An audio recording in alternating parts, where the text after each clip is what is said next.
May 3rd, 2025. Welcome to This Week in Waukesha, the podcast series. This is podcast number 2 for today. And we're glad to have back Dr. Kelly Piacsek of Rogers Behavioral Health. And of course, always glad to have back my extraordinary producer, the mighty Max Martinson, down at the WAUK radio studios in Radio Park on Victory Drive. And of course, I'm coming to you from the office of former Alderman Don Paul Brown. I am Don Brown.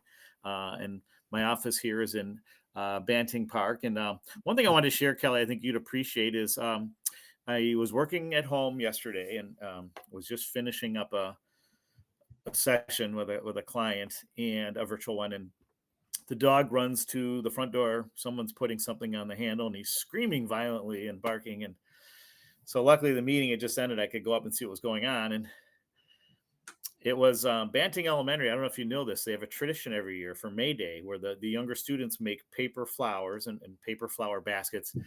And then there's a parade of them, different classes that go door to door, putting these baskets on your door.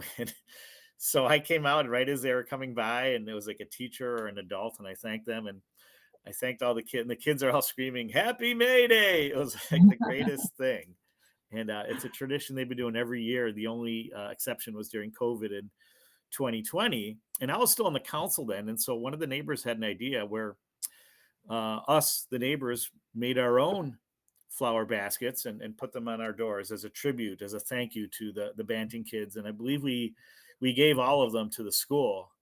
And one of the neighbors was a retired teacher there, and she had a big poster along with her flower basket that said, "God bless my Banting babies." And so it's just a great, like I said, spring obviously evokes a lot of positive things, good weather and good things. The farmers market opened up today in Waukesha. I'm looking forward to that. Friday Night Live starts in another month. So much to look forward to, but also spring, and I know there's also this aspect of seasonal depression or the change of season affects mental health. Do you do much work in that area, or is that more of an urban myth? Or Definitely not an urban myth. It's a real thing. Sunlight is an important thing. You mentioned the piece with the flowers with the students, and I just absolutely love it. I mean, kindness is like an actual treatment Yes. for well-being. Yes. I can kind of geek out on the science side of things all day long, but what I can tell you is, it's been well studied that kindness activates the vagus nerve, and that helps improve heart rate variability. So whether you're giving it or receiving it, Yeah. your experience of having the kids stopping by and wanting to return that, it really is contagious. Yeah. But getting back to the seasonal piece with sunlight and just being able to be outside and have a little bit more interaction with other human beings, and that's where we were talking about in the last segment about the virtual versus the in person, but in-person experiences are usually pretty positive. And so that does actually stimulate our brains in ways that actually makes us well. So, I encourage everybody to wear some sort of a biometric monitoring device, whether that's, a ring or a band or a smartwatch or something, but pay attention to that data because there's a lot that it can tell you about your state of well-being. We don't necessarily just appreciate that, what we do every day, or if we make small changes in what we Yeah. do or how we interact with others, it really has a big impact.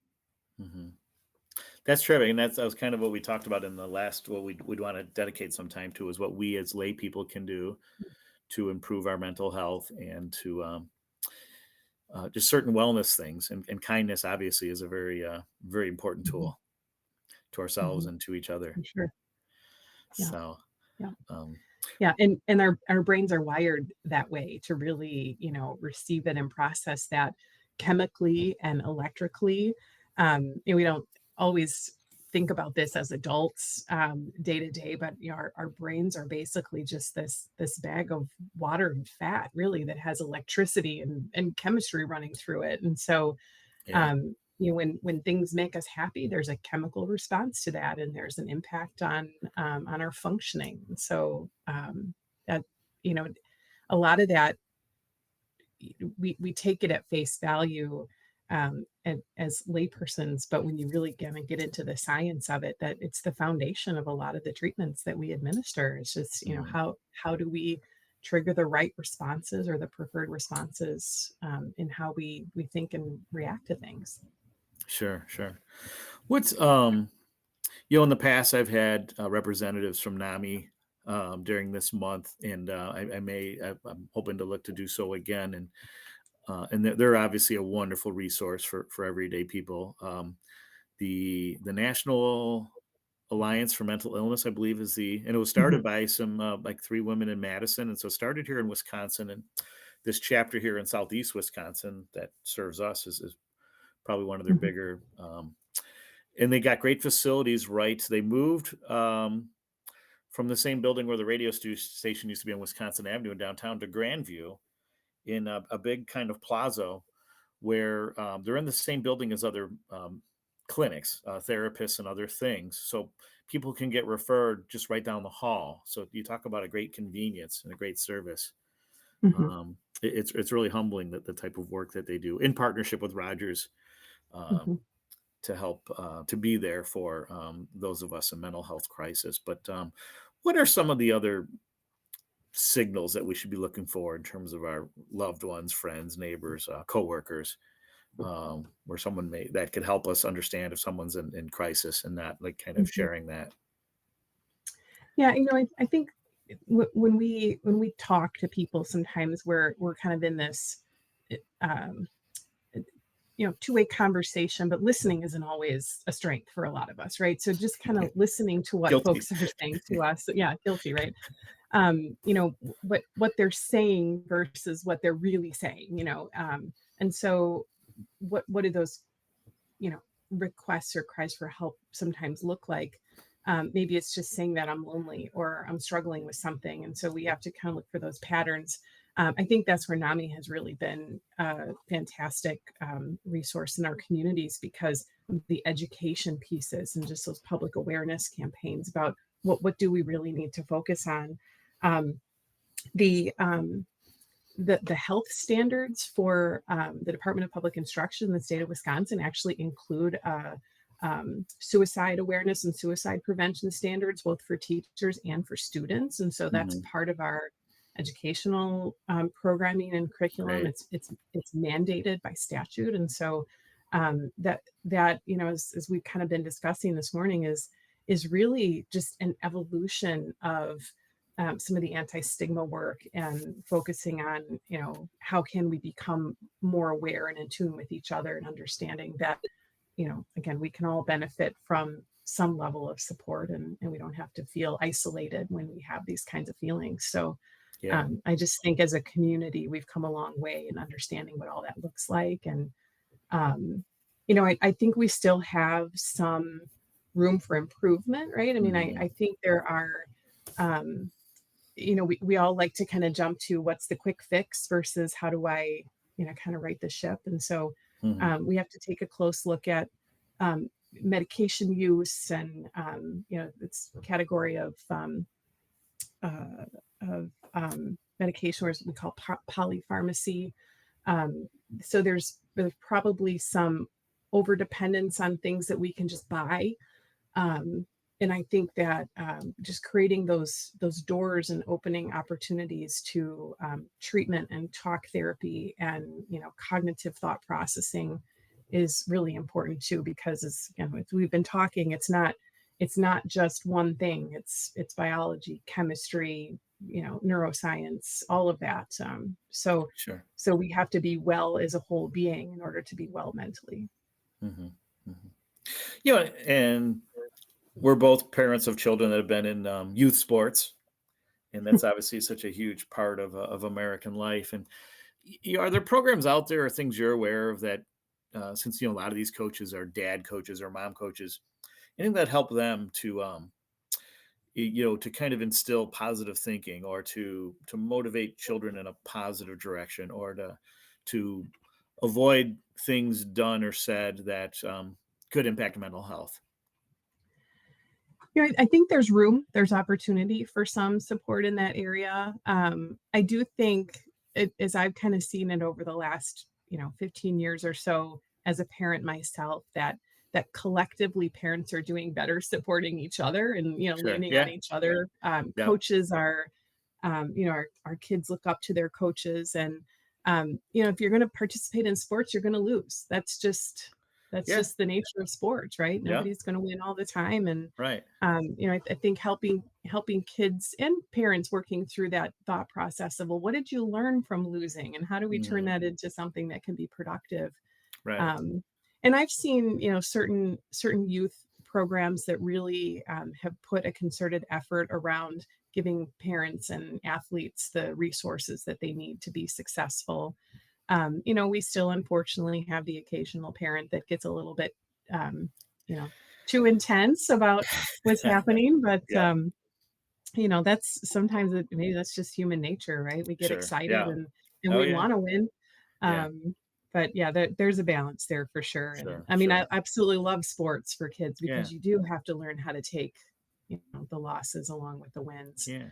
It makes So you a better person, but it's a lot. It's a lot sometimes. yeah. And I guess, closely related to the work you do on the school board, are there programs or things in place for for teachers to ensure that they're um, instilling positive thinking or promoting good mental health and wellness? What resources are available for them, Yeah. So or part does of that come from the academic training? Yeah, part of the professional development piece, beginning of the school year is kind of reviewing what resources they have access to and Hmm. going through that information about recognize and engage and refer.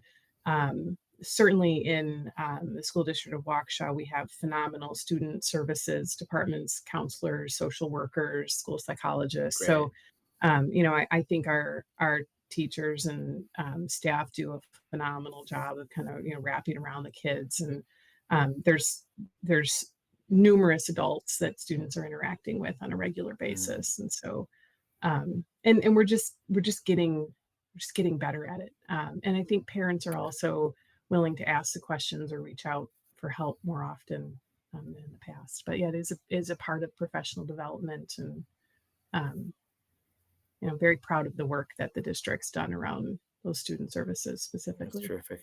So, do you have opportunities where you can kind of integrate your professional expertise into the work that the board does in terms of dictating policy, or do you have to kind of draw a line, where there may be a Well, yeah, conflict of I mean, interest?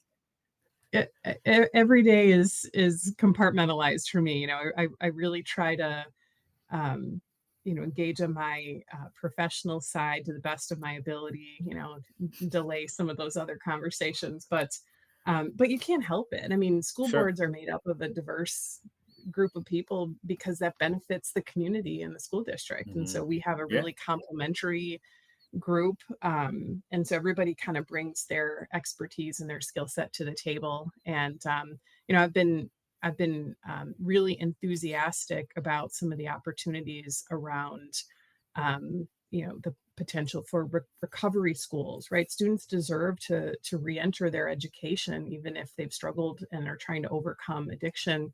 Yeah. We don't necessarily always have great paths for that. So I think um, there's a lot that I've learned professionally, and then also in my school board responsibilities that you can't help but bringing them together. And then also being a Sure. parent, right? So you're Yeah. seeing it from all the different angles, and I see it as a positive. I mean, obviously from a business interactions perspective, everything's arm's length, but Sure. Sure. Yeah. everybody brings what they have to the table. So Sure, sure. Well, speaking of education, here in our home of Waukesha, we're home to the state's oldest university, and Carol, I remember, has wonderful free like counseling services for the general public that run through the summertime, and I believe year round for the students. I think. And does Rogers have a relationship with Carol currently, where there's support provided and resources shared? we work with a lot of universities in the area. We have a very good relationship with Carroll in terms of even working with some of their graduate students and gaining certifications and placement of students. A lot of universities like Carroll have some of the in-house services as well, student support services. But we collaborate with numerous academic institutions across, not just Wisconsin where we around the have country. clinics, but all over the country. Yeah. Sure, sure. Well, and that's got to be probably a challenge or a fascinating part of your work is looking at what's being done at these different universities in terms of clinical or research or what's groundbreaking or what's controversial that you have a Mhm, chance to like look at mhm. and um, see Yeah, where when there's when opportunities. when we set out to create the research center, we're not an academic medical center. Hmm. We're a nonprofit, um, high acuity treatment system, and so we didn't want to compete with the academic our Sure. academic neighbors. We wanted to Yeah. collaborate with them. And so, like I mentioned, some of the genetics work that we're doing, we have a biobank on site at our facility in Oconomowoc. So we collect genetic samples from patients who are willing to participate in that research. And but we're not a basic science lab. We're not doing, down to the cellular level genetics research. We're Right. really looking at the clinical application of that genetics Okay. work. So it's very collaborative. We have a research collaboration with University of California, San Francisco, with Baylor Medical Center. We're very proud of those, and we each play different roles in that. That's the fun part about research collaboration is I when bet. you have really powerful teams that complement each other, pretty much anything's possible. So Sure. Sure. Um, yeah. It's I don't know many people. I know one of my sons had an interest in pursuing psychology when he was in college. I think he switched majors, but you don't have many people that say they want to pursue, at least that I know of, that want to pursue a career in mental health, either on the research side or on the practitioner side. Am I wrong in assuming that, or I, I um, think you're wrong, actually. okay, good. I'm Well, glad. I'm very glad, may, actually. Yeah. maybe I not. know there's people that are inspired by personal experiences, Yeah. like if they had a Yeah, I loved mean, one that's doing it. Yeah, psychology but psychology is I think a viable undergraduate plan for a lot of students. I sure. mean, it can lead to law school, it can lead to medical school, it can lead to, business operations. There's a whole Yeah. field which is financial psychology. So what I've also seen from the parent and the school board side, there's a tremendous interest in psychology courses and AP Hmm. Psych.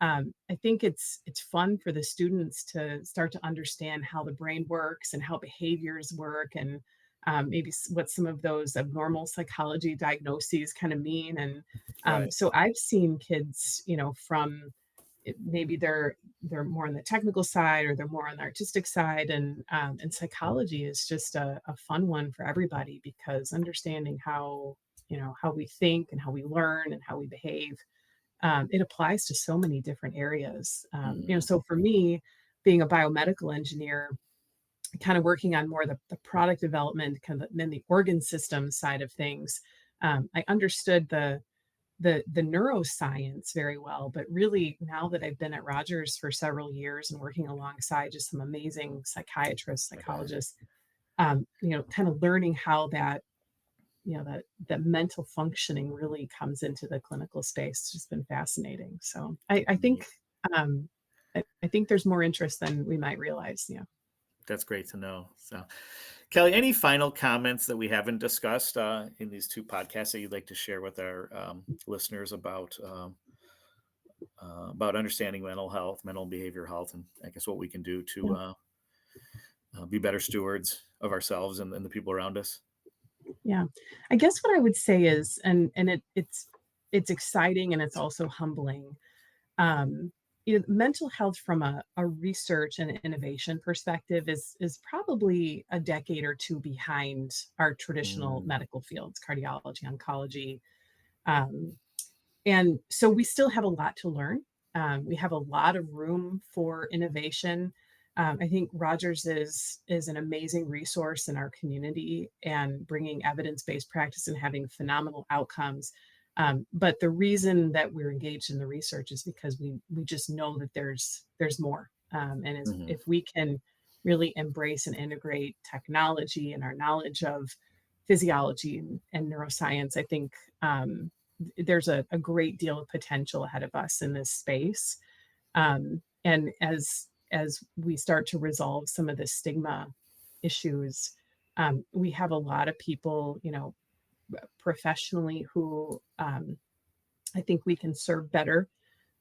So while I think we're doing some amazing things, and I think the community awareness and understanding about where we need to be is improving, I'm still really excited about the potential to integrate the sciences as we go forward. So just lots of room for innovation still. Very good to know. Dr. Kelly Piacsek, Rogers Behavioral Health, and our very own Waukesha School Board. Thanks so much for sharing your Saturday with us. I want to thank everybody for listening, and please remember that not only during May, but good mental health is everybody's right.